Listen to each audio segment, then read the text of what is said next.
Olá, meus nobres, bem-vindos ao canal Espadas e Cinzas. Hoje vou contar a história da ordem militar mais poderosa da Idade Média.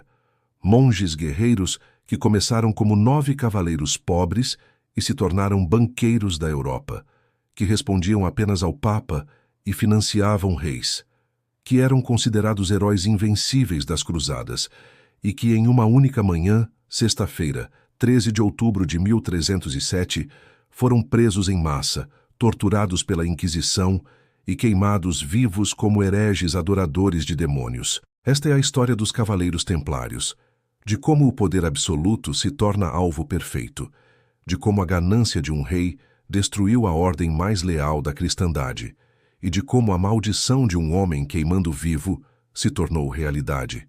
200 anos de glória, 7 anos de tortura, e um mistério que perdura há 700 anos. Onde está o tesouro dos Templários? Jerusalém, 1119. As cruzadas haviam reconquistado a Cidade Santa 20 anos antes. Peregrinos cristãos de toda a Europa viajavam para visitar os locais sagrados. Mas a jornada era mortal. As estradas da Terra Santa estavam infestadas de bandidos e soldados muçulmanos. Peregrinos eram roubados, sequestrados, mortos. Foi então que 9 cavaleiros franceses, liderados por Hugues de Payens, fizeram voto extraordinário. Jurariam proteger os peregrinos cristãos. Viveriam como monges, em pobreza, castidade e obediência. Mas lutariam como guerreiros. Eram monges guerreiros, uma contradição viva, homens de Deus que matavam em nome de Deus. O rei Balduíno II de Jerusalém ficou tão impressionado que lhes deu quartel-general no Monte do Templo, no local onde o Templo de Salomão havia existido. Por isso, ficaram conhecidos como Cavaleiros do Templo, ou simplesmente Templários. Nos primeiros anos eram miseravelmente pobres. 2 cavaleiros dividiam um único cavalo, símbolo que posteriormente se tornaria o selo oficial da ordem. Dependiam de doações para sobreviver.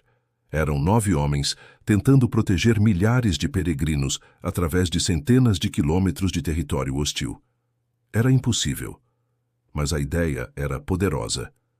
Em 1129, apenas 10 anos após a fundação, algo extraordinário aconteceu. O Papa Honório II oficialmente reconheceu os Templários no Concílio de Troyes. Não eram apenas cavaleiros, eram ordem religiosa aprovada pela Igreja. E aqui começou a transformação. São Bernardo de Claraval, o pregador mais influente da época, escreveu o tratado De Laude Novae Militiae, em louvor da nova cavalaria. Nele, declarou que os templários eram guerreiros perfeitos de Cristo, que matar infiéis não era pecado, mas serviço sagrado, que morrer em batalha garantia a entrada imediata no paraíso. Era marketing genial. De repente, jovens nobres de toda a Europa queriam se juntar. Famílias ricas doavam terras, castelos, dinheiro. Reis concediam privilégios extraordinários. Os templários cresceram exponencialmente. De 9 cavaleiros em 1119 para 15.000 membros em 1150. Estabeleceram fortalezas por toda a Europa e Terra Santa. Criaram hierarquia militar sofisticada. Desenvolveram táticas de batalha superiores. E então, descobriram algo que mudaria tudo: finanças.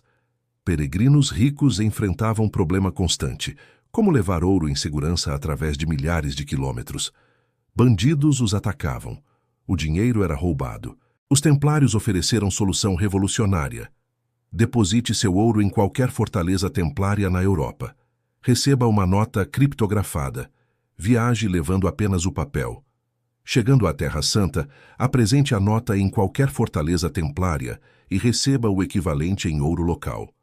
Haviam inventado o cheque, o primeiro sistema bancário internacional da história, e rapidamente perceberam que isso era infinitamente mais lucrativo que guerrear.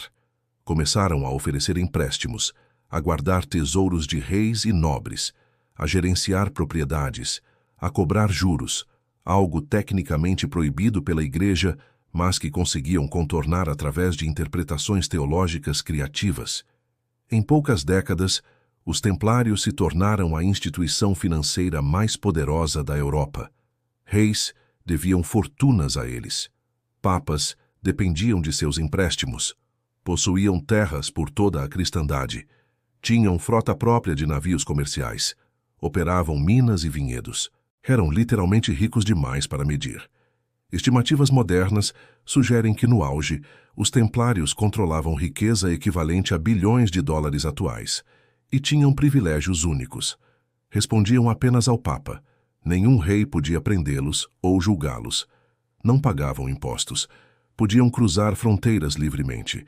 Suas propriedades eram território neutro, inviolável mesmo em tempos de guerra.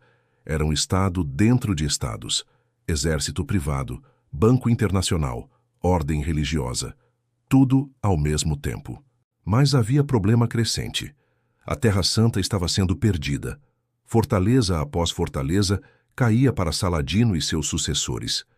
Em 1291, Acre, a última grande cidade cruzada, foi conquistada pelos muçulmanos. As cruzadas haviam falhado. A Terra Santa estava perdida. E, de repente, os templários não tinham mais propósito original. Eram ordem militar criada para proteger peregrinos na Terra Santa. Mas não havia mais Terra Santa cristã. Não havia mais peregrinos para proteger. O que restava era uma organização militar massiva, obscenamente rica, politicamente poderosa, que não respondia a nenhum rei. Isso tornava alguns reis muito, muito nervosos. Especialmente Felipe IV da França, conhecido como Felipe, o Belo. Felipe tinha problemas sérios. Havia travado guerra cara contra a Inglaterra, desvalorizado a moeda francesa múltiplas vezes. O reino estava à beira da falência e ele devia fortuna aos templários. Felipe olhou para a riqueza dos templários e viu solução para todos os seus problemas. Se pudesse destruir a ordem e confiscar suas propriedades, pagaria todas as dívidas e encheria os cofres do reino. Só precisava de desculpa. Começou discretamente. Plantou espiões na ordem. Coletou rumores. Fabricou evidências. E então, em 1307, apresentou ao Papa Clemente V lista de acusações contra os templários. As acusações eram absurdas. Os templários, alegava Felipe, eram hereges secretos. Durante cerimônias de iniciação, forçavam novos membros a cuspir na cruz, renunciar Cristo e adorar ídolo demoníaco chamado Baphomet. Praticavam sodomia ritual. Realizavam magia negra. Eram acusações claramente falsas. Propaganda desenhada para chocar e horrorizar o público cristão. Mas Felipe sabia como manipular a opinião pública. O Papa Clemente V hesitou. Os templários eram leais defensores da Igreja. Mas Clemente era papa fraco, essencialmente controlado por Felipe. Relutantemente, deu permissão para a investigação. Felipe não esperou. Na madrugada de sexta-feira, 13 de outubro de 1307, lançou operação militar coordenada através de toda a França. Todas as propriedades templárias foram atacadas simultaneamente. Centenas de cavaleiros foram presos em suas próprias fortalezas. A data, sexta-feira 13, posteriormente se tornou sinônimo de azar, porque para os templários foi o dia em que seu mundo acabou. Os templários presos foram entregues aos inquisidores dominicanos, e então começaram as torturas. A Inquisição tinha séculos de experiência em extrair confissões. Conheciam cada método de quebrar a vontade humana sem matar a vítima, pelo menos não imediatamente. Estrapado. Pendurar a vítima pelos pulsos amarrados às costas, depois soltar abruptamente. Os ombros deslocavam. A dor era insuportável. Hack. Esticar o corpo em direções opostas até as articulações deslocarem e os músculos rasgarem. Roda de tortura. Amarrar a vítima à roda gigante. Depois quebrar sistematicamente cada osso do corpo com marreta de ferro. Boots. Colocar pernas em botas de metal, depois martelar cunhas entre a bota e a perna até os ossos se despedaçarem. E o favorito dos inquisidores, fogo nos pés.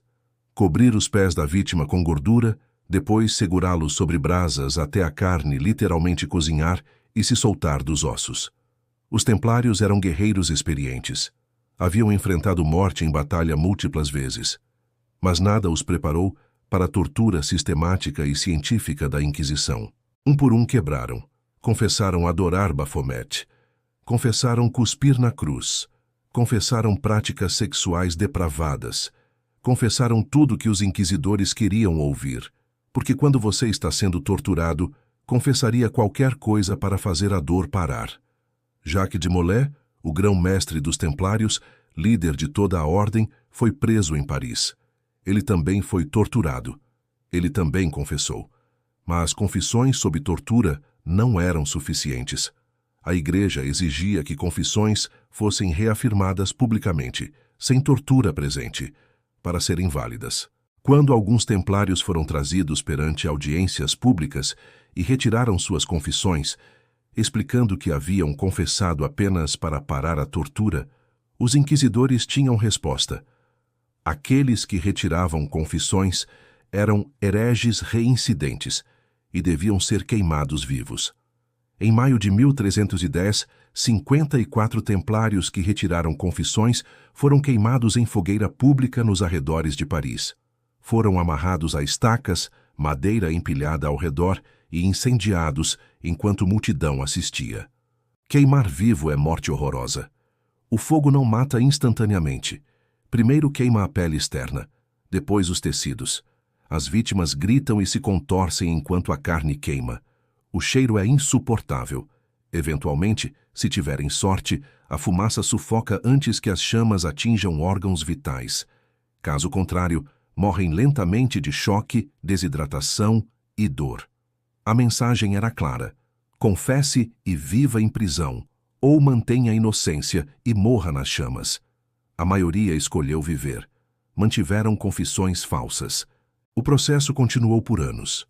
Em 1312, no Concílio de Vienne, o Papa Clemente V oficialmente dissolveu a Ordem dos Templários. Suas propriedades foram confiscadas, tecnicamente entregues aos hospitalários, outra ordem militar. Mas na prática, muito foi para Filipe. Jacques de Molay permaneceu prisioneiro. Por 7 anos, apodreceu em masmorra. O orgulhoso grão-mestre dos Templários, um dos homens mais poderosos da Europa, reduzido a prisioneiro quebrado e confesso. Em 18 de março de 1314, Jacques de Molay foi trazido para a plataforma pública, em frente à Catedral de Notre-Dame, em Paris. Deveria reafirmar publicamente suas confissões pela última vez antes de ser sentenciado à prisão perpétua. Mas algo aconteceu. Algo que ninguém esperava. De Molay, depois de 7 anos de prisão e tortura, encontrou coragem final. Levantou-se perante a multidão e gritou que tudo havia sido mentira, que nunca adorou demônios, que os templários eram inocentes, que havia confessado apenas sob tortura insuportável. O escândalo foi imenso.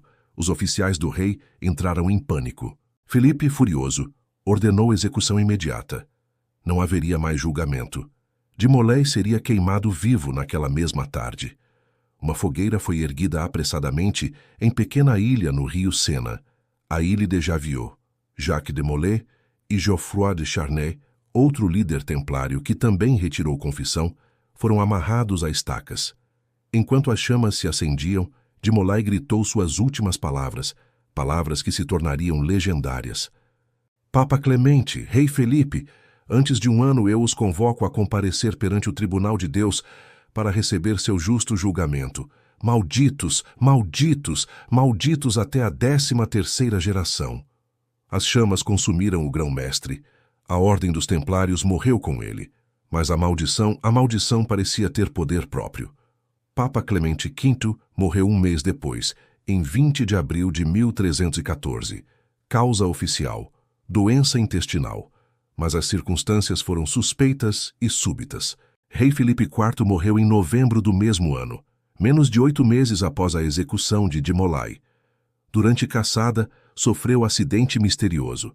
Morreu dias depois, apenas 46 anos velho. Ambos mortos em menos de 1 ano, exatamente como de Molay havia profetizado. A dinastia dos Capetos, que havia governado França por séculos, entrou em colapso nas décadas seguintes. Os 3 filhos de Felipe morreram sem herdeiros masculinos. A linhagem acabou. A maldição, dizia-se, havia se cumprido. Mas o mistério maior permanece. O que aconteceu com o tesouro dos Templários? Na noite anterior à prisão em massa de 13 de outubro de 1307, testemunhas relataram ver caravanas de carroças deixando o Templo de Paris, a fortaleza principal templária na França. Supostamente carregavam documentos e tesouros. Nunca foram encontrados. A frota templária, ancorada no porto de La Rochelle, desapareceu na mesma noite. 18 galés simplesmente partiram e nunca mais foram vistas. Para onde foram? Escócia? Portugal? América? Ninguém sabe. O lendário tesouro dos Templários, séculos de riqueza acumulada, simplesmente evaporou. Felipe confiscou propriedades e terras, mas os cofres estavam vazios. O ouro, a prata, as relíquias sagradas, os documentos secretos, tudo desapareceu. Caçadores de tesouros procuram há 700 anos. Teorias proliferam. Está enterrado sob Roslin Chapel, na Escócia? Escondido em Portugal? Os Templários descobriram a América antes de Colombo e esconderam o tesouro lá? Era o Santo Graal Real, a Arca da Aliança. Provavelmente nunca saberemos. O que sabemos é que os Templários de heróis a hereges representam uma das maiores traições políticas da história medieval. Uma ordem que serviu fielmente à cristandade por 200 anos foi destruída em questão de anos por ganância pura. Filipe obteve sua vingança, mas sua dinastia morreu com ele. A maldição de Molay, real ou coincidência, assombrou os capetos até a extinção. E o legado dos Templários? Sobrevive em lendas, teorias de conspiração, livros e filmes. A cruz vermelha em fundo branco ainda é símbolo reconhecível. Organizações modernas afirmam descendência dos Templários originais.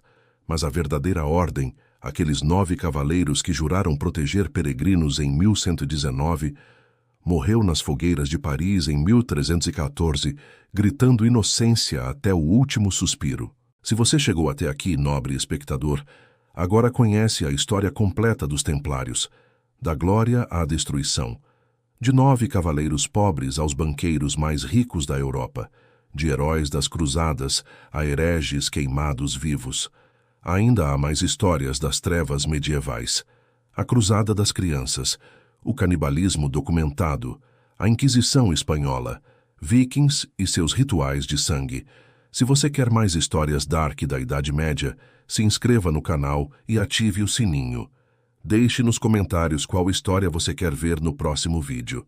E se você conhece alguém fascinado por mistérios históricos, compartilhe este vídeo. A história dos Templários é mais estranha que qualquer ficção. Até a próxima conspiração medieval, meus nobres. E lembrem-se, poder absoluto atrai destruição absoluta.